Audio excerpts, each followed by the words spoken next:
一命二运三风水，风水好坏和你大有关系。欢迎大家来到今天的小酱汁命理讲堂。今天小酱汁主要给大家讲讲印堂面相算命。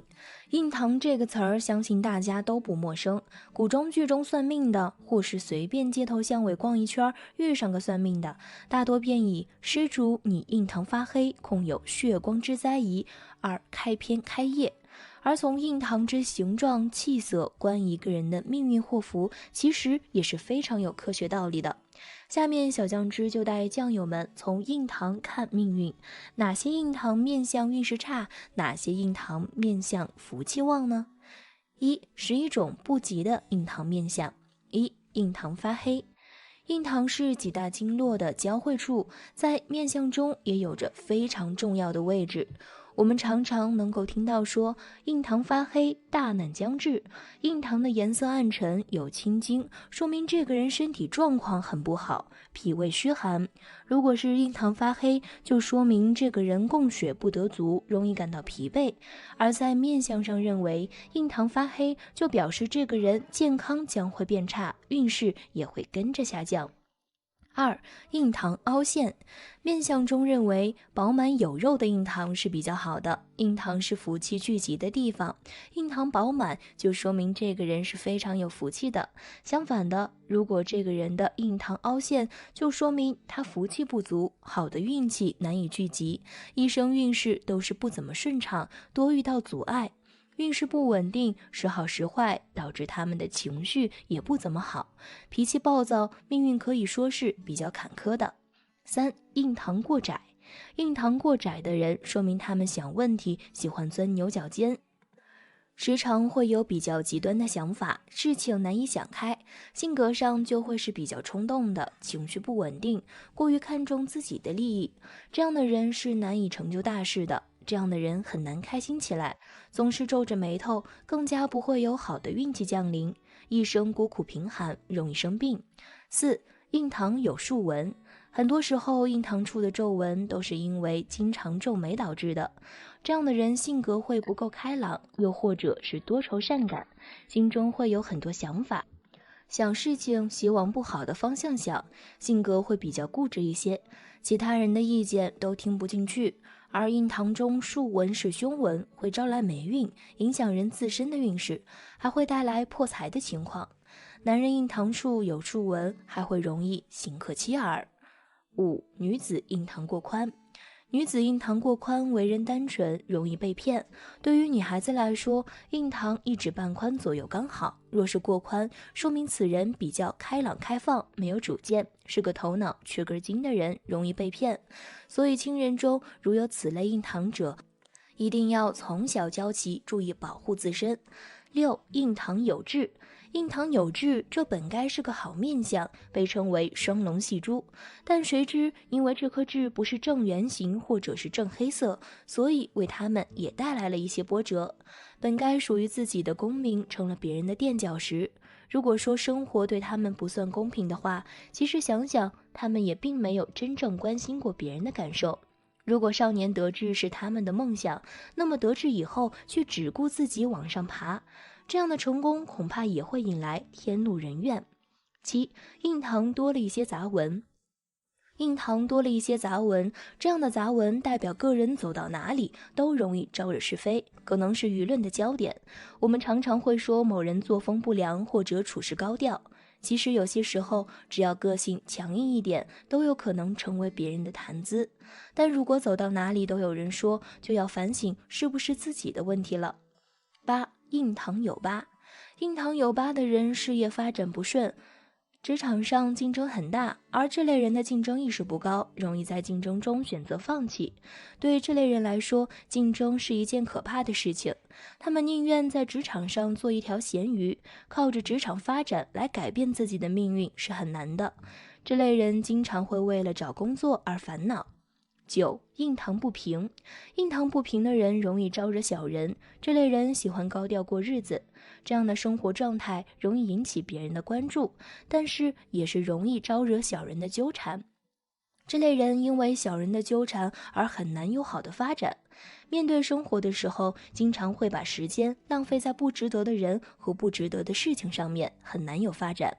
10. 印堂紧锁。在相学当中，若是一个人印堂的位置紧锁，中间的位置比较窄，而且纹路长得杂乱比较明显，则大多数的情况下，长有这样面相的人天生就喜欢钻牛角尖，为人小气吝啬，极其容易暴躁发脾气，什么事情都不能如他们的意，凡事都会皱眉头，长此以往形成的面相也会非常的差，甚至还会造成事业上的破败。11. 印堂长期发红。印堂红润一般身体健康，做事如意，心情快活，所以就直接显到了脸上。不过这红指的是偶尔的红，是因喜事所激发的红。若是长年累月都泛红的话，那就要小心了，多半是高血压或者心脏血液循环方面出了毛病，一定要及时看医生。2. 5种印堂面相佳。1. 印堂开阔明亮。印堂位于两眉头中间的位置，又被称之为命宫，而通常情况下，印堂的位置长得开阔明亮，看起来饱满有肉，则这样的人大多数都是心胸开阔之人，做事有主见，个人的能力比较强，日后一旦取得成功，必定会得到一番极高的发展，而他们的事业运势发展会比较高，日后一定能更上一层楼。5. 印堂微黄有光泽。在相学当中，若是一个人的印堂长得微黄有光泽，看起来气色比较高，则说明这样的人自身财气不错，命中显贵，说明最近会有好运上升，要么是官运亨通，会有上升之势，要么就是最近能够抓住机会发大财，天生就是富贵命，一辈子都不用担心会缺钱花，日子只会越过越好。3. 印堂仰月纹。仰月纹就是印堂处长着像一道弯月的纹路，有此纹路的人生来就十分富裕，他们的出身环境好，因此能够从六亲中得到鼎力的支持，事业方面做得风生水起，因此这种纹路的人最不愁没钱花，一生福气满满。4. 印堂平整。印堂平整干净，没有恶疤恶痣，也没有什么杂纹，宽度也是刚刚好的人，身体健康，智商情商都比较高，就是性格上也比一般人要好，而且有此面相的人工作或者事业都比别人要顺利很多，一生运势较好，收获也是比别人多了好多倍，他们的好运算是自然来，贵人运还很旺盛。5. 印堂饱满。如果一个人印堂外形饱满，首先象征的是其人头脑聪慧，擅长思考，有着出色的学习能力，是他们眼中极具代表性的聪明人物。这类人大都学习成绩优秀且运势出色，很少会在生活以及工作上遇到麻烦。其次，他们在社交方面也有着不俗的才能，有机会遇到自己命中的贵人。关于印堂的面相知识，虽然可能会有遗漏，但大致上也就这样了。我们平常看见人的时候，心里考虑到的这也就差不多是这些了。希望通过这些面相小知识，对于你日常生活、学习、工作、找对象、找合作伙伴能够有些帮助吧。但是要切记2点：一，看人不能随意对号入座、喧宾夺主，先戴了有色眼镜再去分析别人的为人是不对的。2. 相不独论，印堂只是面相中的一个部位而已，它所带有的特点只是一个参考部位，不能一概而论，断章。我们讲印堂不同命不同，看看你是哪一种。都说相由心生，一个人拥有什么样的人生运势，均会体现在面相上。这也就是我们为什么能够通过面相看出一个人的运势。而影响面相中特别重要的一个地方就是印堂。我们在看电视或者电影中经常会听到一句话：看你印堂发黑，近期将有大灾降临，出门要多加注意。其实从一个人印堂的宽窄、光泽、颜色就可以看出一个人运气的好坏与吉凶祸福。不同的印堂有着不同的命运，那么究竟有哪些区别呢？今天小酱汁就和大家说说。1. 印堂不同命不同。1. 印堂凹陷。印堂代表着一个人的事业运，如果印堂比较凹陷的话，这种人往往事业运比较的曲折，容易多做少成，很多时候往往付出很多的辛苦和努力，到最后却收效甚微，不能得到相应的回报。而且这种人往往比较的自满和自负，有一些自以为是，财富里也比较的一般，日子会过得比较窘迫。而且这种人往往脾气很大，气量也比较狭窄，容易与人发生争执，导致人缘不好，婚后夫妻双方矛盾较多，婚姻很难幸福。2. 印堂发黑。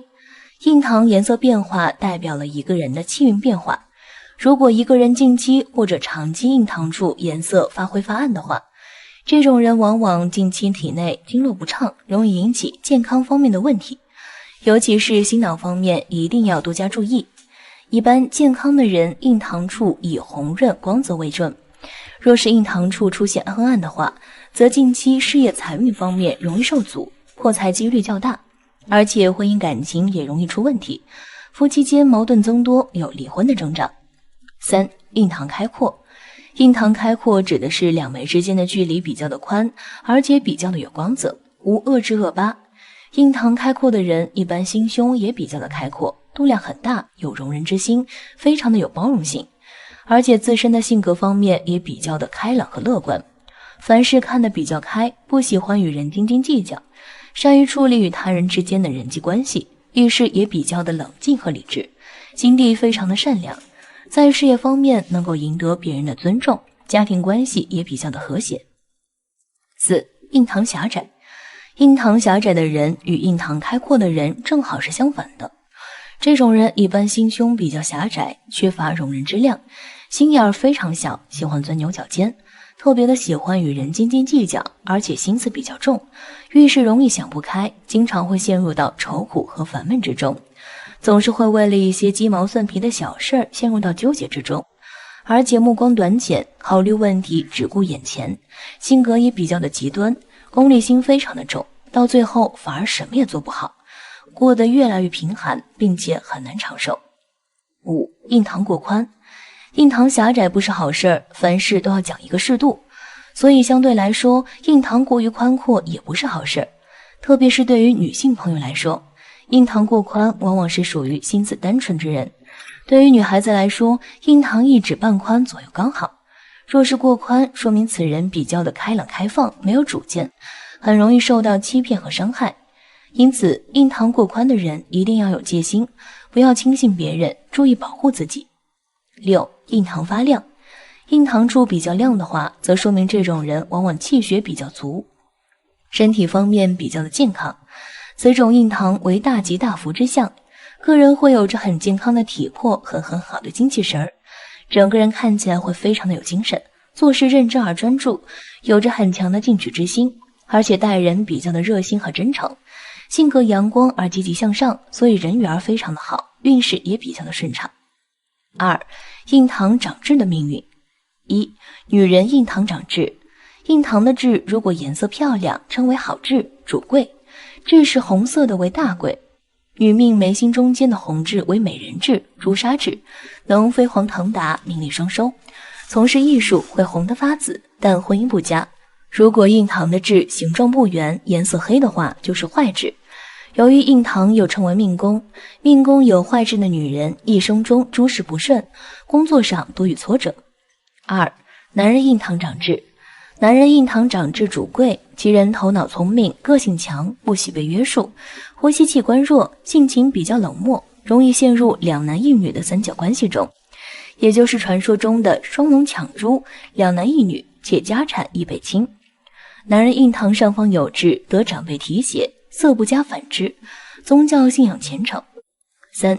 印堂有黑痣者，男主送征，女主二婚。4. 痣在眉心中间，与佛道有缘。5.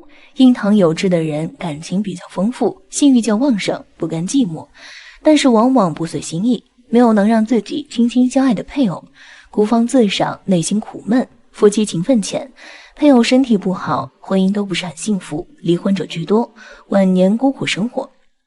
6. 印堂有痣的人一般做事魄力不足，遇事容易厌烦，做事不考虑方式方法，随着性子发展，往往事与愿违，事业不如意，与上级领导关系不睦，工作职务变换不稳定，工作当中多遇小人阻碍，其人思考问题爱钻牛角尖儿，钻到一个理念里面出不来，适合做研究工作。7. 日若是长在左右的眉头不居中，则是牢狱之灾的象征，预示着31岁前就有牢狱之灾，或者28岁下半年有牢狱之灾。3. 印堂不可有凶纹。1. 悬针纹。所谓悬针纹，指的是两眉之间印堂位置有一条竖直的纹线，直接冲破印堂，悬于敏宫处，就像一根针一样，故名悬针纹。长有这种纹，大多是由于长时间皱眉所致。这种人一般心思比较重，喜欢算计，性格方面也是比较的极端，思想偏执，决定的事情就一定会做到底，不达目的不罢休，做事也不惜代价，特别的容易得罪人，人缘比较差，就连配偶和子女很多时候都不能忍受，内心孤傲和苦闷，缺乏亲情方面的关系，在事业方面也没有什么助力，一生辛苦奔波。2. 伤害纹。所谓伤害纹，是指出现在眉头上方的纹路，但是眉头上方的纹路都称之为伤害纹，只有是出现在左眉头上方的纹路才是伤害纹。长有伤害纹的人一般性情比较的焦虑，心思特别的重，而且控制力非常的差，脾气非常的火爆，性格方面非常的冲动，容易做出一个过激的行为或者举动，对身边人造成伤害，常常是忧愁不断，劳心劳力，恶念较多，严重者甚至还会遭遇牢狱之灾。3. 八字纹。八字纹很好辨认，就是印堂处长有2道纹，看上去就像一个八字一样。长有八字纹的人一般内心比较的纠结和矛盾，这种人很有野心，内心欲望比较大，而且心胸狭窄，喜欢记仇，经常因为一点小事与人斤斤计较，也常常因为一点小事而忧虑焦虑，自身的能力配不上自己的野心，尤其是长有此纹的女生，嫉妒心非常的强，喜欢与人比较，好胜心非常的强，内心不安分，一生劳碌奔波不停。4. 川字纹。川字纹顾名思义，指的是印堂处长有3道竖纹，看上去就像一个川字一样。长有这种纹的人一般性格非常的固执，思想偏执，做事不懂得变通，也就是我们常说的一根筋儿。能力较强的一些人往往还能通过努力成就一番事业，但是大多数都是喜欢幻想，缺乏行动力，也不懂得看清现实，没有自知之明。而且这种人很多戾气较重，喜欢推卸责任，喜欢给自己的错误或者失败找借口，脾气也是喜怒无常，经常陷入到一种深深的挫败感之中，甚至还会迁怒于身边的人，导致人缘非常的差，与六亲的关系也比较紧张，一生奔波劳苦。印堂在面相之上也是起着决定作用的，若是印堂不好，其他五官再好也终究是不行的。若是印堂生得好，五官不好，尚可进行一定的纠正。总而言之，命宫之相小看不得。大家讲，印堂藏金钩是吉还是凶？百发百中。一悬针纹又名一字纹，印堂中间若有一条直纹，称为悬针纹。六亲无力是非多，白手起家多行好。2入字纹生印堂，早婚不利奔他乡。印堂有入字纹，不利早婚，女主婚姻不顺，甚至2婚。3八字纹生印堂，此人在40岁前无有好运，过了40分后好运才来。印堂有川字纹，此人命刚硬，只恐在8、9、10岁之前克天伦。面相纹理配合好着，中晚运容易为官为权，名利双收。4印堂有双道纹理，此人为人正直，有正义感，喜欢打不平，主白手起家。5印堂位于两眉之间，通过它不仅看出一个人的胸襟气概，更是判断一个人的财富运的重要参考。如果印堂宽阔、平满、色润有光，必然有过人的胸襟，待人宽容，常有好人缘，也不缺稳定的生意伙伴，因此做事很容易成功。6眉棱骨，即是眼眉骨的位置，眉棱骨凸起，又有肉包着，属大贵之相，代表此人奋斗心极强，毅力过， 7. 天仓指太阳穴的位置，全插天仓翼即颧骨饱满张横，颧骨伸展到太阳穴的位置，代表即使出身清贫，亦可凭自己的努力，或凭一个机会飞黄腾达。印堂之间的悬针纹、双雀纹、八字纹、川字纹、血光纹等分别代表了各种不同的意外的灾祸。1. 悬针纹，也称之为悬针破印，它是一个比较凶的纹路，像一根针一样穿过官禄宫到山根部分。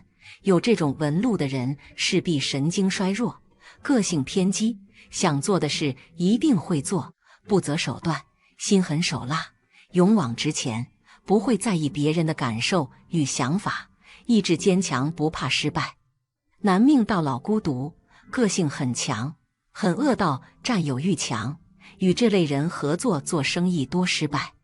女命悬针破印，克夫与断掌同一含义，环形子，如果纹路穿透点子，克死丈夫。破解方法：供观音，多念经，放生，多做好事积阴德，以后悬针长角，变成福德纹。人的脸相与手相会因为人的心态而改变，人积善行德，必会有好的相貌出现。否则破产行克，克妻害子伤自身。很多贫民区的孤苦老人，不难在他们的面上可以发现到悬针纹。2. 双雀纹，印堂上有2道清晰可见的竖纹，被称为双雀纹，是典型的善纹。有此纹路的朋友，脑组织发达，事业心十分强，思想虽然保守却十分周到，为人处事上也有条有理，韧劲十足，不论男女都能取得令人羡慕的成就。有此纹路的男性朋友，性子宁折不弯，总会在无意间得罪一些小人。而有此纹路的女性朋友，经常与老公有矛盾，婚姻状况不是很好。3. 八字纹，八字纹的人劳碌命，40岁时容易有官灾口舌，女命防夫。左边的纹叫罗喉，右边的纹叫己都，两纹长短一样时灾小，两纹长短不一样，长时会伤害别人。右边比左面长时会刑克本人，待本人亦有牢狱之灾，所以我们也称这种纹路为刑狱纹。若是刑狱纹尾部有只角，可逢凶化吉。4. 川字纹，印堂之间有3道竖纹，为川字纹。川字纹的人，若是直透上天庭而边承胄马鼓起，则主人权势地位高，为社会梁柱；若是不直透上天庭之人，一生大起大落，白手成家，夫妻不和，不常生活在一起，无论男女，婚姻都会出现问题。男性容易克妻，而女性不懂得包容对方，因此婚姻常常以离婚收场。伤害纹侵入命宫，自右向左进入自己，脾气不好，克伤他人；自左向右进入别人，克伤自己。当然了，除了以上的看印堂之财富，我们也可以通过面相中的其他部分看人生财运。爱因斯坦曾说，一个人的价值不在于他的外貌。侯凤瑜也说，心灵美比外貌美更美丽。从小接受马克思主义教育的我们，也大都知道以貌取人是有失公允的，甚至会造成人与人交往之中的偏见，危害一段亲密关系。可在中国古代，一句俗语却被流传至今，奉为真理，也就是我们今天要说的男看鼻子女看嘴，一生富贵少是非。这句话是什么意思呢？为什么在唯物主义盛行的今天，还会有这么一句俗语教导我们仅凭面相就断定人的命运呢？第一，男看鼻子女看嘴，一生富贵少是非，跟如今社会漂亮好看的人总是容易得到大家的关注和信任，在社会生活中处处受优待的情况一样。在中国古代，长得玉树临风，气宇轩昂的人，也更能获得别人的青睐和宽容，从而走向人生的高峰。在古代社会，入朝为官的条件之一便是五官端正。一方面能否在朝廷为官和皇帝的主观意识有一定关系，长得丑陋不堪的人自然很难得到皇帝的垂青，授予官职。而另一方面，文武百官也是朝廷的颜面，五官不端正的人实在难堪重任。众所周知，清朝的大贪官和珅就是一个出名的美男子，他能在皇帝前龙的眼皮底下作威作福，称霸朝廷那么多年，除了他阿谀奉承、能拍马屁的原因外，和他的颜值也确确实实有着不小的关系。因此，在古代讲究学而优则仕的大背景下，对于男子的容貌要求极为严苛。而在中国古人看来，鼻子常常是一个男子最重要的五官之一了，因为它位于五官的正中央，直接决定着一个人的精神状态、气质形象。在古代，男子拥有一个挺拔好看的鼻子，不仅意味着这个男子容貌优越、气质不凡，更被人看作是品质高洁、吉祥富贵的象征。与之相反，如果一个男子的鼻子平塌普通，常常会被认为卑鄙无耻、阴险狠毒，不仅会影响别人对自己的印象，更可能会影响仕途，从而走上贫寒凄苦的道路。而女子的容貌在古代就更重要了。中国古代是著名的封建男权社会，女性大都依附自己的丈夫生活。对于女子而言，不需要外出工作，也不需要抛头露面，只需要安安分分处理好家庭分内之事，和谐夫妻关系就行了。因此，对于女生而言，长得不好，就算能力出众，也很难能嫁得出去。就算能成功出阁，去了丈夫家里，也很可能会被丈夫歧视嫌弃。在大男子主义的旧社会，男人们自然不愿意自己的老婆长得不尽人意，因此长相不好的女生被嫌弃，甚至被休，从此凄苦过日的例子实在不算少。著名的就有钟无艳的事迹，虽然能力出众，却也难得皇帝真心。在中国古代，一般讲究女子要皮肤白皙，鼻子小巧，眼睛黑白分明，顾盼有神。假如能有一张樱桃小嘴，就再好不过了。嘴巴小不仅意味着女孩子样貌可爱，也代表着这个女子不会去随意嚼别人舌根。在我们现在看来，那种天天八卦、无所事事的妇女也相当讨厌，在中国古代更是如此。大嘴巴的妇女喜欢抛头露面，能说会道，无疑让丈夫们非常不满。这些长舌妇们最后的命运也免不了被抛弃和背叛。我们现在说颜值就是正义，虽然带着调侃意味，但也的确说明了中国自古以来对容貌的重视。爱美之心，人皆有之，我们自然也不能过分苛责那些喜欢漂亮容貌、追求完美容颜的人们。但是只看美貌，不管内在的陋习，在社会主义的现在，无疑应该被抛弃。而只因为人的外在相貌，就此评价一个人一生的命运，这种做法无疑也是封建社会带来的重要糟粕，实在不应该过分相信。看完了俗语男看鼻子女看嘴，一生富贵少是非，现在知道是什么意思了吧？有没有长了一些见识呢？对于俗语来说，它的意思不仅仅是表面的，而且还有更深层的寓意，需要大家去理解消化。总之，农村俗语虽然被现代社会认为是迷信观念，但是其中所蕴含的智慧和思辨是不可忽视的。它们是农民们长期生活经验的总结，是一众对人生和命运的思考。在现代社会中，我们可以通过借鉴和理解这些观念，以更加智慧的方式面对生活的挑战。同时，我们也应该保持对传统观念的尊重和理解，因为它们是古人智慧的结晶，蕴含着人类对于生活和命运的思辨。好了，今天的分享到这里就结束了，希望大家能够喜欢，记得给小酱汁点点关注和小铃铛，小酱汁会继续给大家分享更多有趣的命理内容，我们下期再见。